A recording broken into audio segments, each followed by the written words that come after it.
Hello, everyone. This is Jeanette Shaliga with VGA, and I am here with Alison Spring, one of our conference speakers for this year. And Alison, thank you so much for being a speaker. Could you start by telling us a little bit about yourself?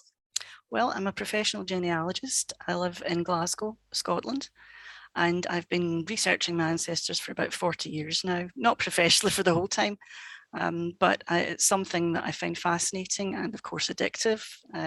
Once you start, it's difficult to give it up for any length of time.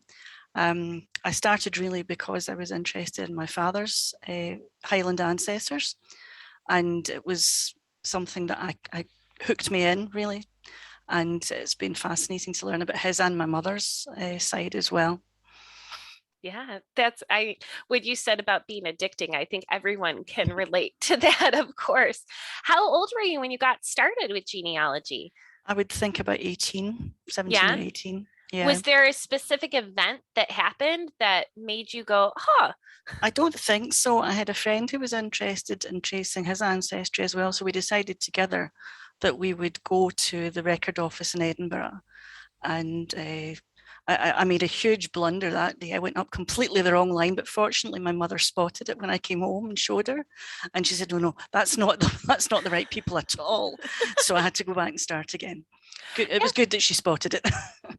That's fascinating. So when I started, it was more just interviewing my grandparents and drawing family trees. But one of your first things that you did was to actually go and collect a record. I don't think I did that for years and years after I started. So that's fascinating. What a great way to start. um, Well, yes, go even if it was a false start. right. Well, it's a lesson learned because did you have Sure. to pay for that record? Oh, well, it was a day's research and you had to pay for the entire day, about £10 or something like that. Okay. So I didn't waste it entirely. I learned how to use the record office and all the different tools they had there.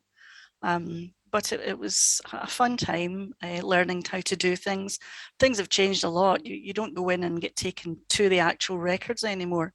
You just sit at a computer and the digital images come up. But Yeah. it was fun climbing up and down the stairs and looking at the originals. Absolutely. That's the best. Yes. um, so for the VGA conference, the session you're going to be doing is Reclaiming the Ignorant and Profane People of This Parish, Scottish Kirk Session Records. Could you tell us a little bit about what we're going to learn in that session? Sure. The Scottish Kirk Session records are not parish records. They're not usually records of births, marriages, or deaths, although those do turn up in them sometimes. And that's one of the things that people perhaps don't know.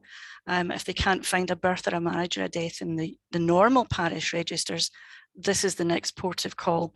The Kirk Session was still is the governing council of a local parish in the Presbyterian Church of Scotland, and they would have meetings regularly, and these were minuted.